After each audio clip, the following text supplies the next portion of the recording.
Lorsque tu es un enfant de Dieu, il ne faut jamais oublier que lorsque le diable veut te détruire, lorsque le diable veut désorienter ta destinée, parmi les premières choses qu'il fait, c'est te faire entrer dans les sommets spirituels. Il y a des gens aujourd'hui qui avaient des grandes destinées, à qui Dieu a promis des grandes choses. Mais aujourd'hui, ils sont tout sauf ce que Dieu a dit dans leur vie. Tu te poses la question, c'est toujours la même personne, bien c'est une autre personne. C'est toujours la même personne. Mais pourquoi il est passé à côté de sa destinée? À cause du sommeil spirituel. Donc, s'il y a quelque chose que tu dois refuser catégoriquement dans la vie chrétienne, c'est le sommeil spirituel parce que c'est très dangereux. Si Samson était éveillé, on n'allait pas lui couper les cheveux. Il fallait l'endormir d'abord. Et c'est comme ça. Le diable va d'abord t'endormir. Il te fera passer d'abord dans les sommets spirituels lorsqu'il veut tuer, lorsqu'il veut détruire, lorsqu'il veut voler des choses dans ta vie. Alors, c'est quoi les sommets spirituels? Nous allons parler des 4 choses très rapidement. Mais comprenez d'abord que personne n'est protégé face au sommet spirituel.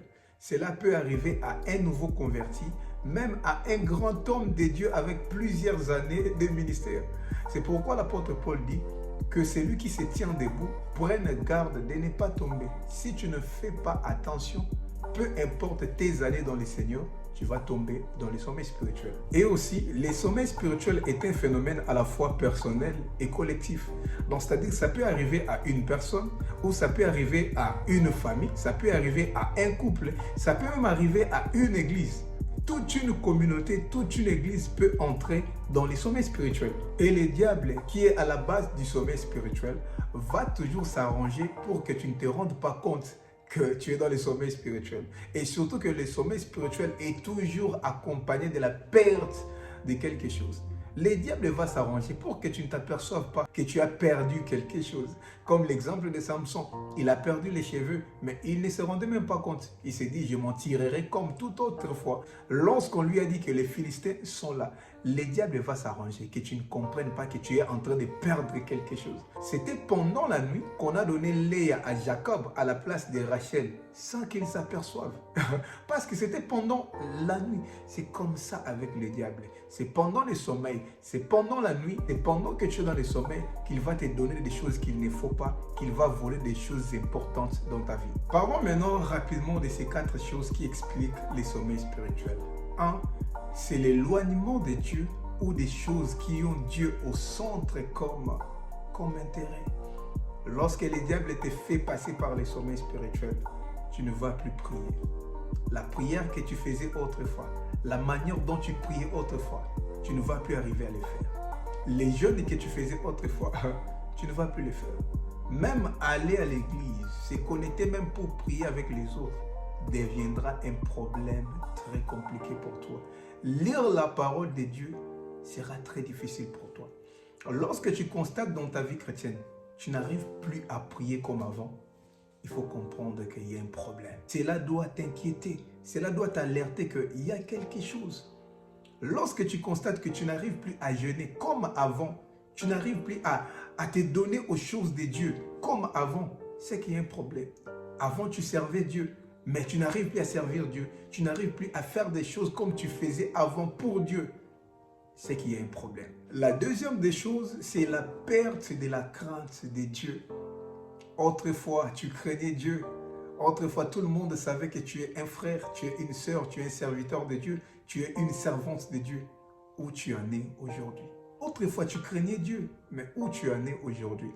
Lorsque dans ta vie chrétienne, tu constates que tu n'arrives plus à craindre Dieu comme avant, tu commences à perdre la crainte de Dieu dans ta vie, cela doit te déranger.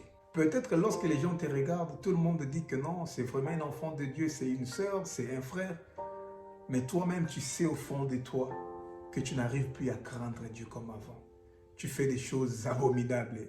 Toi-même, tu le sais au fond de toi. Cela doit te déranger. La troisième des choses que les sommets spirituels amènent dans la vie d'une personne, c'est l'insensibilité à la voix de Dieu. Autrefois, avant de faire quelque chose de mal, il y a une voix qui te parlait, qui te disait que ça, ce n'est pas pour toi. Mais lorsque tu es dans les sommets spirituels, il n'y aura plus cette voix. Tu feras des choses comme bon te semble, sans remords, sans culpabilité. Avant, lorsqu'il arrivait que tu tombes, tu t'es repenté directement, Seigneur, pardonne-moi, tu plairais même.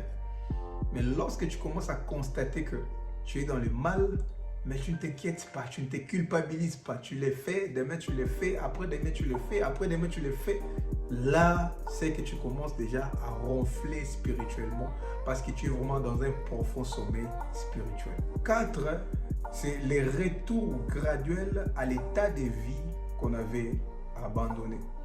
J'avais pris la décision d'arrêter avec l'alcool, d'arrêter avec les mauvaises compagnies, d'arrêter avec l'impudicité, d'arrêter avec la masturbation, d'arrêter avec la pornographie, d'arrêter avec toutes ces mauvaises choses. Mais lorsque les sommets spirituels arrivent, tu vas petit à petit, graduellement retourner à ces choses auxquelles tu avais renoncé. Lorsque dans ta vie chrétienne, tu constates que tu commences à retourner aux choses que tu avais abandonnées, cela doit t'inquiéter. Je regrette toujours un ami que j'ai perdu. Moi, je n'ai pas vraiment d'amis. Mais lui, il était parmi mes premiers amis. Nous, on a commencé les choses de Dieu depuis l'enfance. Mais lui, il avait déjà une longueur d'avance par rapport à nous. Il était un modèle. Je peux dire même un coach pour moi concernant les choses de Dieu. Parce que lui, déjà, à l'école, il prêchait à l'école. Nous étions tout petits.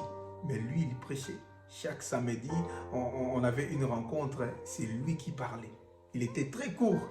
Alors nous, on s'étonnait. Waouh, quel jour moi aussi je prêcherai comme lui. Ma mère l'aimait énormément. Même mon père l'aimait énormément parce qu'il disait non, voilà, tu dois marcher avec lui. Il va vraiment t'influencer positivement parce que c'est un enfant, mais il a la chose de Dieu. Il maîtrise la Bible. Voilà, il m'a aidé dans beaucoup de choses. Et un jour, on a été sidérés.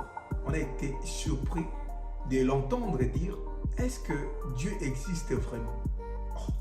On lui demande, mais pourquoi tu nous poses cette question? Il dit, mais moi je commence à remettre en question beaucoup de choses. Je vais avoir des preuves irréfutables qui démontrent que Dieu existe. Parce que depuis qu'on a prié, c'est comme si c'est une utopie. Qu'est-ce qui prouve que Dieu existe?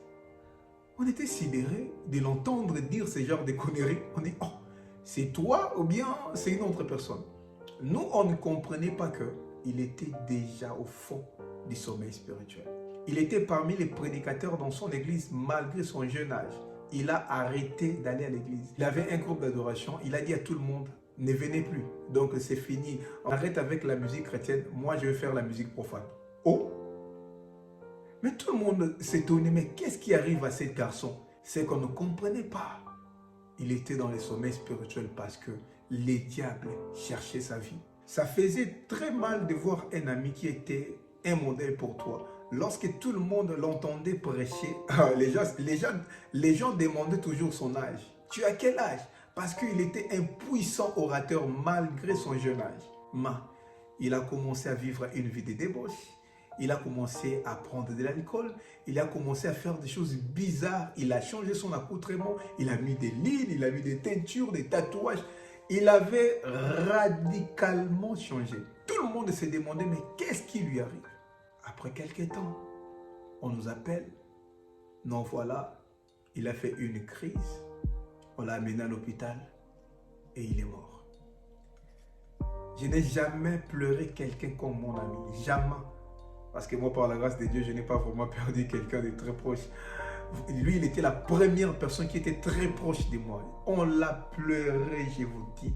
Et c'est après sa mort qu'on a compris que il y avait une sorcellerie extraordinaire dans sa famille. Et lui, il était la seule personne qui priait.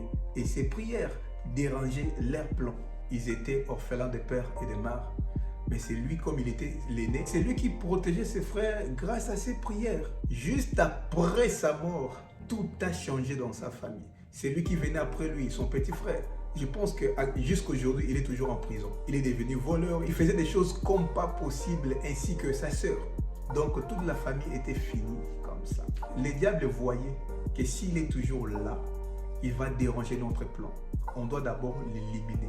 Mais pour l'éliminer, il doit d'abord entrer dans les sommets spirituels. Parce que s'il prie toujours, s'il est toujours fort spirituellement, s'il a toujours une bonne vie de prière, on ne peut rien. Et des exemples comme ça, j'en ai vu plein. seulement parce que je ne peux pas tout vous raconter ici. J'en ai vu plein. Lorsque le diable veut détruire quelque chose en toi, il te fera passer d'abord par les sommets spirituels. Je raconte souvent cette histoire, pas pour vous faire peur, mais pour vous faire comprendre que les diables ne t'aiment pas. Les sorciers de ta famille ne t'aiment pas. Lui, il était mort. Peut-être toi, tu ne mourras pas. Mais le diable veut voler quelque chose en toi. Le diable veut détruire quelque chose en toi. Alors, qu'est-ce qu'il faut faire? Premièrement, tu dois prendre conscience de ta vie chrétienne. Tu dois prendre conscience de ton état. Deuxièmement, tu dois prendre des résolutions radicales. Tu dois te décider. Il y a certaines choses pour les abandonner. Toi-même, tu dois te décider. Tu dois comprendre comment cela ouvre les portes pour que l'ennemi puisse t'attaquer. Et troisièmement, tu dois prier. Prie sincèrement Dieu, afin que Dieu puisse te relever. Si tu entends cette parole, n'endurcis pas ton cœur. Jésus frappe encore une fois de plus à la porte de ton cœur. Ouvre-le et il entrera dans ta vie afin qu'il puisse tout changer. J'aime ce que Apocalypse chapitre 2 verset 4 à 5 a dit. Mais ce que j'ai contre toi, c'est que tu as abandonné ton premier amour. Souviens-toi donc d'où tu es tombé. Réponds-toi et pratique tes premières œuvres. Sinon, je viendrai à toi et j'ôterai ton chandelier de sa place, à moins que tu te répondes. Souviens-toi de ton premier amour. Souviens-toi de l'amour que tu avais pour Dieu et pour les choses de Dieu. Que Dieu vous bénisse énormément et on se voit à la prochaine vidéo.